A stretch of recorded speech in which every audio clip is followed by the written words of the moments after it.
My husband insisted on hiring a young babysitter, but when I discovered his real motives, I took matters into my own hands. Hello, Reddit. I never imagined I'd be the woman pouring her heart out on a platform like this, but life has a funny way of throwing curveballs you just can't keep to yourself. I'm 34, married to my husband Mark for 9 years, and we have 2 young kids. On the surface, we seemed like any other suburban family: soccer practice, weekend barbecues, and the usual chaos of balancing careers with parenting. I thought we were happy. I thought I knew him. But nothing could have prepared me for how fast things unraveled. It all started with what seemed like a simple enough suggestion.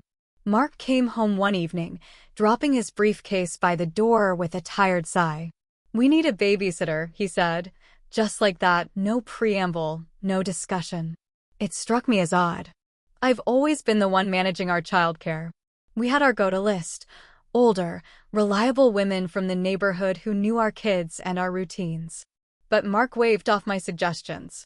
"We should try someone younger," he insisted, "someone with more energy to keep up with them." At first, I didn't think much of it. Parenting is exhausting, and maybe he was right. But as we started reviewing candidates, something gnawed at me. He vetoed every older, experienced applicant without much thought, brushing them off as too slow or not a good fit. Then he zeroed in on her.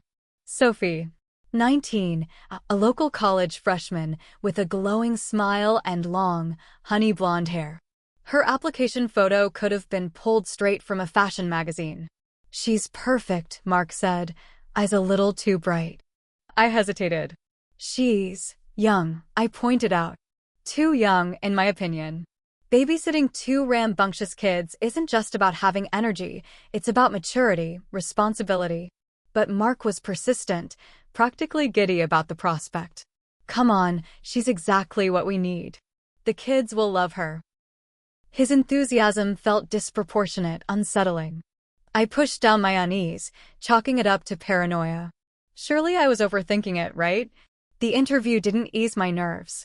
Sophie was polite, sweet, and seemed genuinely eager, but I caught the way Mark positioned himself close to her on the couch, how he laughed a little too hard at her jokes. Was I imagining that? When Sophie left, Mark turned to me with a grin. "See? I told you she's great." His excitement was undeniable. And unsettling. Still, I convinced myself to let it go. Maybe I was being unfair. Jealous? No. But maybe just protective. That's normal, isn't it? But the feeling lingered, growing like a splinter under my skin. Especially when Mark started staying home more on the nights Sophie came over, making excuses to skip his usual gym sessions or after-hours work. He'd sit in the living room, just to be available if she had questions, he said. His eyes would follow her as she moved around the house, subtle, but noticeable if you were looking. And I was definitely looking. Then there were the little things.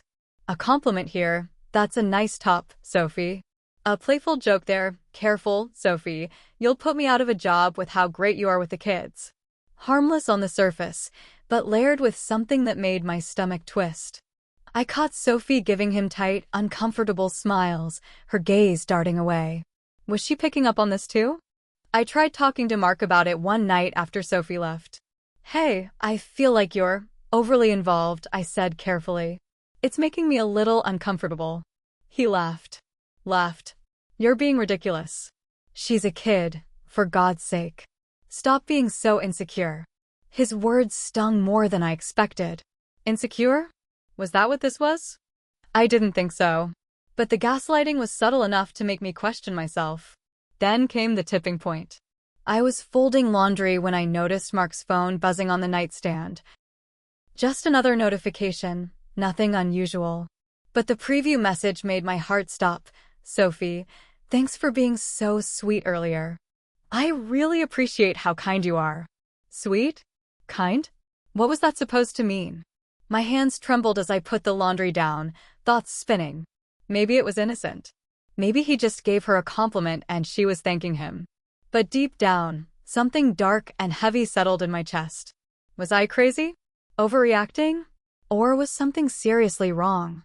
That night, as Mark slept beside me, Blissfully unaware of the storm brewing inside me, I stared at the ceiling and felt that splinter of doubt drive itself deeper. I didn't want to believe it, didn't want to be that wife. But ignoring my instincts hadn't worked. Something was off. Very off. And I was going to find out exactly what. I barely slept that night. Mark's steady breathing beside me was almost taunting. How could he lie there so peacefully while my mind raced? By morning, I'd resolved to stop gaslighting myself. Something was wrong, and I wasn't imagining it. I just needed proof. Cold, undeniable proof. The next few days, I watched them carefully. Mark acted normal, maybe too normal. But I noticed the little things. How he'd suddenly volunteer to stay home when Sophie was babysitting. How he'd linger in the kitchen, striking up casual conversations that felt anything but casual. And Sophie? Her smiles grew tighter. Forced. There were fleeting moments where I thought she'd say something, her eyes darting toward me like she wanted to speak, but she never did. Was she part of this? The question haunted me. Was she playing along, or was she uncomfortable and unsure how to handle my husband's inappropriate attention? Either way, I couldn't let it slide. Then came the moment that shattered any remaining doubt. It was a Tuesday evening. I told Mark I was taking the kids to my sister's for a few hours, giving him and Sophie some space. I wanted to see what he'd do when he thought I was gone. I loaded the kids into the car, drove around the block, then parked down the street, my heart pounding. 10 minutes later, I crept back toward the house, careful to stay out of sight. Through the window, I saw them in the living room. Mark was sitting too close to her on the couch, leaning in. I couldn't hear the words, but I didn't need to. Sophie shifted away, clearly uncomfortable. Mark reached out, hand on her knee. My stomach twisted in rage and disgust. What the hell was he thinking? Sophie stood abruptly, backing away. I wanted to burst in right then and there, but I needed more. Confronting him now would just lead to more lies, more gaslighting. I needed irrefutable evidence. That's when I decided to check his phone. Later that night, while Mark showered, I grabbed his phone from the nightstand. My hands shook as I entered the passcode, his birthday. Of course! His messages were like a punch to the gut. Flirty texts to Sophie, compliments dripping with a gross familiarity. Mark, you're really special, you know? Not just a babysitter. Sophie, thanks. I appreciate you saying that, but I just want to do my job. Mark, come on, I know you feel something too. We should talk privately sometime. My vision blurred with fury. He wasn't just being friendly, he was actively pursuing her. And she wasn't encouraging it. If anything, her replies were cautious, trying to deflect without provoking him. Was she scared? I scrolled further and found a message from that afternoon. Mark, hey, my wife's out tonight. Maybe we can finally have that chat? Just us. Ice flooded my veins. He was planning something.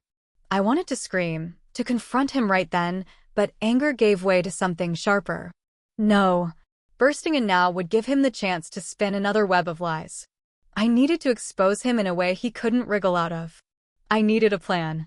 That's when the idea hit me. I'd tell him I was going out of town for the weekend with the kids. Give him the perfect opportunity to act on whatever disgusting intentions he had. And I'd be ready. Watching. Waiting. I called my friend Mia the next day.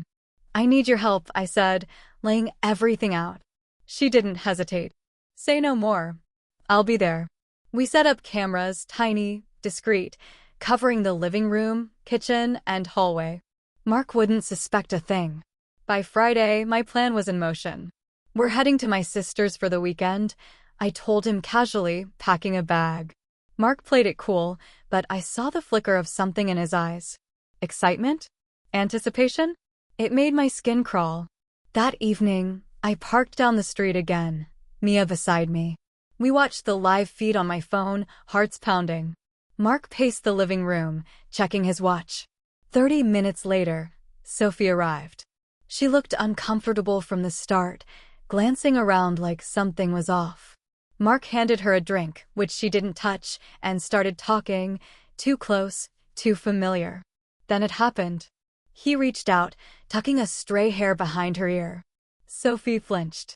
Please don't, she said, her voice trembling even through the speakers.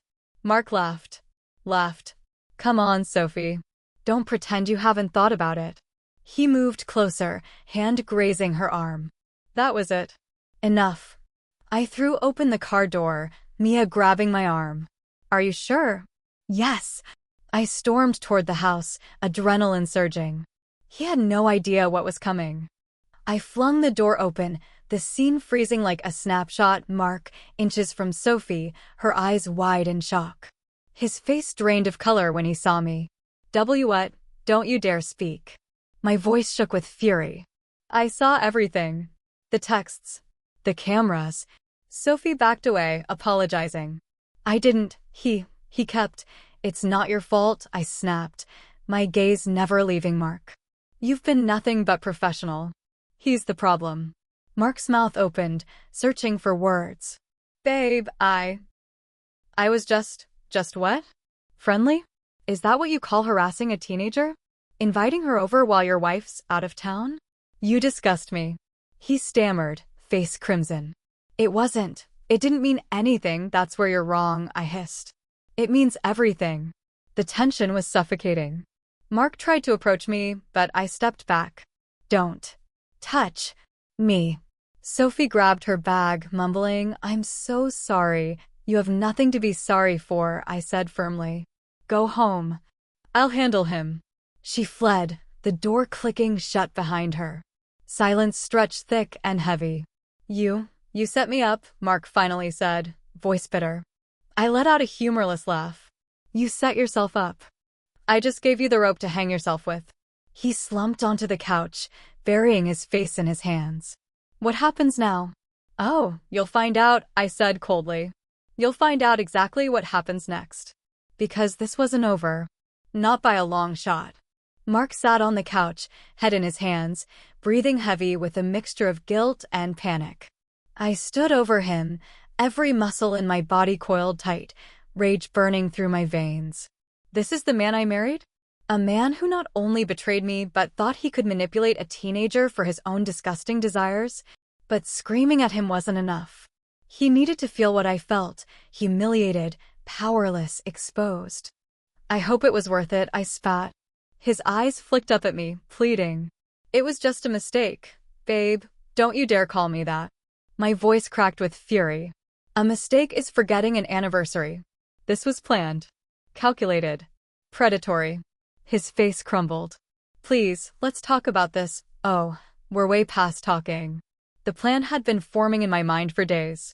Finding the texts, setting up the cameras, it was all leading to this. I grabbed my phone, pulled up the videos, and sent them to myself. Insurance. Then, with trembling fingers, I forwarded them to my lawyer. What are you doing? Mark stammered. Protecting myself, I snapped. I spoke to a divorce attorney. Turns out, evidence of this? It's going to cost you everything. His face drained of color. Wait, divorce? No, come on, don't do this. We can fix this. I laughed, a sharp, bitter sound. There's no fixing this, Mark.